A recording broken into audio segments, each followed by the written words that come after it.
Hola, sean bienvenidos a un video más. El día de hoy venimos a hablar acerca de la digestión de los alimentos. Comencemos. Todo esto comienza mucho antes de que la comida llegue al estómago.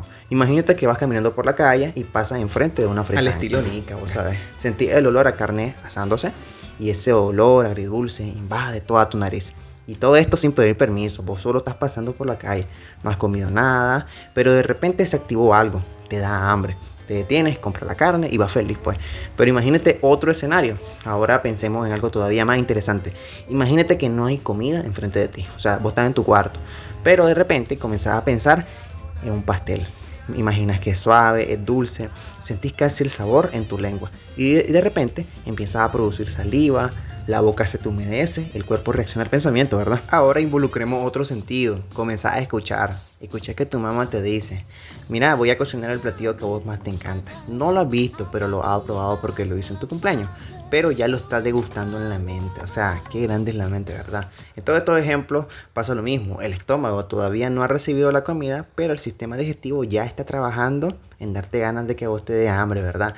Todo esto se debe a una fase inicial del proceso digestivo, conocida como la fase cefálica, donde el cerebro, a través de estímulos como el olor, el pensamiento, la vista e incluso los recuerdos, comienza a activar la secreción de saliva, jugos gástricos y de enzimas. Y bueno, y todo esto no termina ahí, ahora hablaremos de la anatomía, dentro de las cuales tenemos a las glándulas salivales, las cuales son glándulas exocrinas localizadas en la región craneofacial, cuya secreción, la saliva, cumple funciones digestivas, lubricantes y protectoras dentro de la cavidad oral. La saliva es producida por las glándulas salivales, que incluyen tres pares principales. Tenemos a las parótidas, que están cerca de la oreja, a las submandibulares, que están debajo de la mandíbula, y a las sublinguales, que están debajo de la lengua. Cada una de ellas tiene características distintivas. Por ejemplo, tenemos a las glándulas parótidas. Estas son glándulas cerosas, es decir, producen saliva cerosa. Es más acuosa y es rica en amilasa salival. ¿Y qué es la amilasa salival? Esta enzima es la responsable de descomponer los almidones, es decir, los carbohidratos, en azúcares más simples, como es parte de la digestión inicial en la boca. Tenemos a las glándulas submandibulares. Estas son mixtas, es decir, la saliva va a ser cerosa y mucosa a la vez. Va a contener amilasa y mucinas. ¿Y cuál es la mucina? Esta es la que le da viscosidad a la saliva y lubrica la boca, ¿verdad? Tenemos a las glándulas sublinguales, que producen una saliva más mucosa, más espesa y con menos amilasa. Recordando, las proteínas más importantes, tenemos a la mucina, que le dan la viscosidad a la saliva y lubrican la boca. Tenemos a los péptidos ricos en prolina, que protegen a los dientes y forman una película protectora. Y tenemos también a inmunoglobulina A, que es parte del sistema inmune y que combaten patógenos en la boca. Ahora, profundizando, tenemos que las glándulas salivales vierten por conductos la saliva, ¿verdad? La saliva interviene en el bolo alimenticio, este se integra para comenzar la digestión de los alimentos. Es en la boca el primer lugar donde comienza la digestión, hay que recordar eso. Hay otras glándulas que son más pequeñas, estas se encuentran en la mucosa y en la lengua. Ahora bien, vamos a hablar de los tres pares principales. Dentro del primero tenemos a las glándulas parótidas, la cual es una de las más grandes. Tenemos que esta tiene un aspecto lobulado y está ubicado por afuera de la cavidad bucal. Esta está entre la piel y el músculo macetero. El conducto por donde vierte la saliva se le denomina conducto estenón o conducto parotidio. Hay que recordar que varios conductillos se van a unir para conformar este conducto principal. La glándula parótida es una glándula serosa. Podemos observar en esta imagen a la glándula parótida. ¿Ves? Podemos observar también que el conducto va bordeando lo que es el músculo macetero y desemboca en la mucosa bucal y por un pequeño orificio que podemos observar aquí en esta imagen, en la cavidad bucal, que está ubicado aproximadamente en el segundo molar superior. Ahora hablaremos de la glándula submandibular. Para esto utilizaremos esta imagen. Podemos apreciar que esta tiene forma en racimo, además está adosada a la mandíbula, esto de forma interna, está por debajo del suelo de la boca. Además podemos observar que está ubicada por detrás del músculo miloioideo. Y podemos apreciar cómo hay un conducto, ¿verdad? A este conducto se le denomina conducto submandibular o conducto de Ward, el cual sale por la cara interna, pasa por los músculos hioglosos y miloioideos, así como observamos. Podemos ver que este desemboca en la mucosa oral, cerca del frenillo lingual, y tiene un diámetro de 2 a 3 milímetros de ancho. Y tiene una longitud, o sea, un largo de 4 a 5 centímetros. Ya estudiada la parte anatómica de las glándulas salivales, ahora profundizaremos en lo que es la primera fase o fase cefálica. Para esto tenemos que conocer que lo que es la fase cefálica se genera como una respuesta a una estimulación sensorial. Las áreas del sistema nervioso que están asociadas a esta fase son: número 1, el área postrema. Esta está localizada en el piso del cuarto ventrículo, así como observamos en esta imagen. está en la cara posterior de lo que es el tronco encefálico. Aquí estoy señalando con una flecha ahorita, así como observamos, ¿verdad? Tenemos que hay dos paredes. Tenemos una pared posterior que está en sí señalada en amarillo, que se le denomina el techo del cuarto ventrículo. A la parte anterior está en color verde, a la cual es el piso del cuarto ventrículo. Se le denomina el piso y el techo, ¿verdad? Tenemos el número 2, el núcleo del tracto solitario. Y el número 3, el núcleo motor dorsal.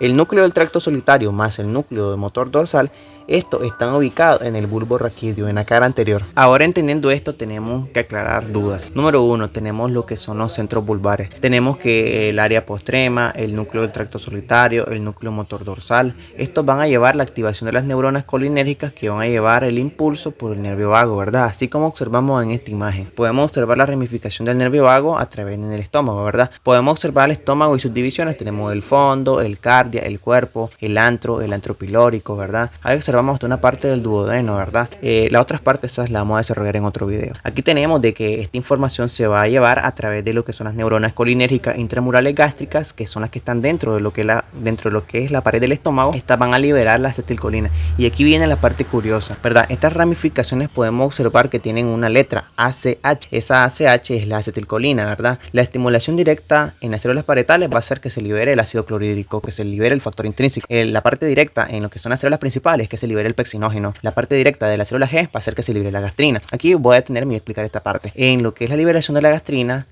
estimula a las células enterocromafinas, y las células enterocromafinas van a liberar histamina, que va a estimular a las células parietales a liberar ácido clorhídrico y el factor intrínseco. Pero la gastrina también hace su efecto en las células parietales de manera directa. Tenemos de que si en un dado caso, por efecto fisiológico, se estimula a través del nervio vago lo que son las células D, esta va a ser un efecto inhibitorio, o sea, la acetilcolina va a inhibir la liberación de las homoestatinas, creando un freno. Este freno va a hacer que la gastrina se siga liberando, sigue estimulando a las células parietales, a las células enterocromafinas, ¿verdad? Como no hay homoestatina quien las detenga, ¿verdad? Si en un dado caso fisiológico, las células D no son estimuladas por la acetilcolina, las células D siguen liberando su homoestatina y ejerciendo su factor inhibitorio directo sobre estas células, que son las células G o las células parietales. Ahora hablemos de la segunda fase o fase gástrica. Esto ocurre en respuesta a los estímulos químicos derivados de las comidas, y estas provocan una distensión física del estómago. Esto aporta casi un 50% del total de la secreción ácida y es mediada esencialmente por la gastrina. Pero hay que tener en cuenta que dentro de la fisiología gástrica hay tres tipos de estímulos. Tenemos la acetilcolina, tenemos la gastrina y tenemos la histamina, que es uno de los amplificadores principales. Es decir, que si nosotros venimos y consumimos un medicamento que es bloqueador de los receptores H2 en las células parietales, lo que hacemos es que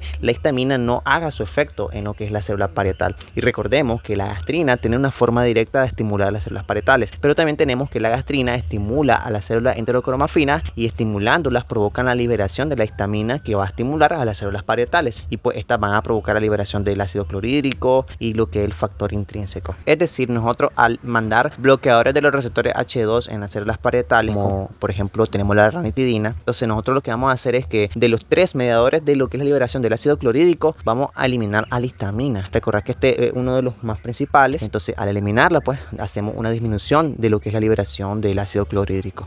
En la tercera fase o fase intestinal, esta se produce por la llegada de péptidos al intestino delgado. Esta secreción depende mucho de la emisión de pequeñas cantidades de gastrina. Recordemos que la gastrina estimula las células parietales, también estimula las células enterocromafinas, y que estas le van a liberar la histamina, ¿verdad? Después de esto existe una disminución de la activación de las neuronas colinérgicas que están en la pared estomacal. Cuando existe la disminución de la activación de esta es porque hay una distensión estomacal. Seguido de esto hay una activación directa de las células D, esto al generarse el contacto con el ácido luminal, restableciendo así el tono inhibitorio sobre la secreción del ácido. Recordar que las células D, las que van a liberar la somatostatina, estas son las que van a hacer el efecto en las células parietales, inhibiendo lo que es en sí su función. Es decir, que van a provocar una reducción del ácido clorhídrico, o sea, de esa manera, ¿verdad? Entonces, cuando nosotros restablecemos el tono inhibitorio es porque en sí se está liberando la somatostatina. Esto de manera fisiológica, ¿verdad? Esto es característico del estado basal que ocurre entre cada comida. Ya conociendo lo que son las tres fases, en este caso son la fase cefálica, la fase gástrica y la fase intestinal, continuaremos con lo que es el origen y el recorrido del nervio vago o nervio neumogástrico. Este presenta una inervación de tipo motora, sensitiva, gustativa y parasimpática.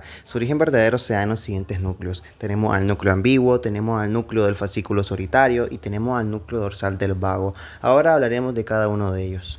Bueno, y comencemos hablando del tracto solitario o núcleo del tracto solitario. Este está dividido en dos porciones. Tenemos una porción ventral y una porción dorsal. Tenemos que en la porción ventral tenemos a estos tres nervios. Tenemos al nervio facial, el glosofaringeo y el nervio vago. Tenemos que en la parte superior o la parte ventral, esta recibe información gustativa. Tenemos que la lengua en el tercio anterior va a mandar información a través del nervio facial y tenemos que el tercio posterior manda información a través del glosofaringeo a lo que es el núcleo del tracto solitario en la parte ventral, así como estoy señalando en esta imagen. Tenemos que el nervio vago recopila información de la epiglotis y de la primera porción del velo del paladar. Esta la manda a la porción ventral. Luego tenemos la porción inferior o la porción dorsal. Tenemos que esta, pues tenemos a los nervios glosofaringeo y el nervio vago. Tenemos que estos recopilan información cardiorrespiratoria y digestiva. Esta información la llevan a la parte posterior del tracto solitario y de esta manera hacen un control gastrointestinal. El número 2 sería el núcleo dorsal del vago. Este tiene fibras parasimpáticas, es decir, este estimula la secreción gástrica, la motilidad, la regulación de las células G, las células D, las células enterocromafina, a las células parietales. En sí, este tiene una vía eferente, es decir, estimula al pulmón, al corazón, al intestino, ya que el nervio vago tiene fibras motoras, sensitivas, sensoriales y parasimpáticas. Este sería el núcleo dorsal motor. Tenemos aquí al núcleo ambiguo, así como lo estoy señalando en esta imagen. Tenemos que este tiene al nervio glosofaringeo, tenemos al nervio vago. En sí, este tiene una función motora, es decir, eferente, es eferente. Tenemos que esas fibras motoras van a inervar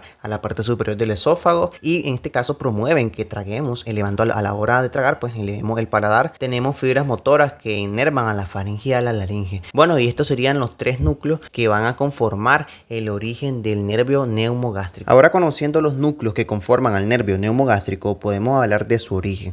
Podemos ver en esta imagen que su origen, pues claramente los núcleos están en el bulbo raquídeo. Pero ¿cuál es su origen? El origen de él es en el surco retroorbitar. En este caso, pues de aquí es que nace, en el surco retroolivar. Tenemos que luego va a ir descendiendo. Podemos observar en esta imagen las funciones del nervio neumogástrico. Podemos ver que tiene una función sensitiva, motora, parasimpática y gustativa. Tenemos que va a ir descendiendo, se va a ir ramificando. Tenemos que hay un neumogastrio derecho a un neumogastrio izquierdo. Tenemos que, claramente aquí hay subdivisiones. Tenemos que, por ejemplo, el neumogastrio derecho se va a ramificar en un laringio superior, en un laringio inferior. Luego llega al estómago y aquí sucede lo que hemos estado hablando del inicio, que son las fases, que es la fase cefálica, la fase gástrica, la fase intestinal. Cómo en sí cada una de estas fases se relaciona, como el nervio vago o nervio neumogastrio, pues va a estimular de manera directa a través de la acetilcolina las células G, las células D, a las células parietales, ¿verdad? Como de manera directa a través de la acetilcolina, estimula a la liberación del ácido clorhídrico. Y bueno, y esto sería todo por este video. Espero les haya gustado. Bueno, no sé si les gustó esta forma de hacer el video, fue más interactiva. Bueno, hasta el próximo video, denle like al video y suscríbanse. Hasta la próxima.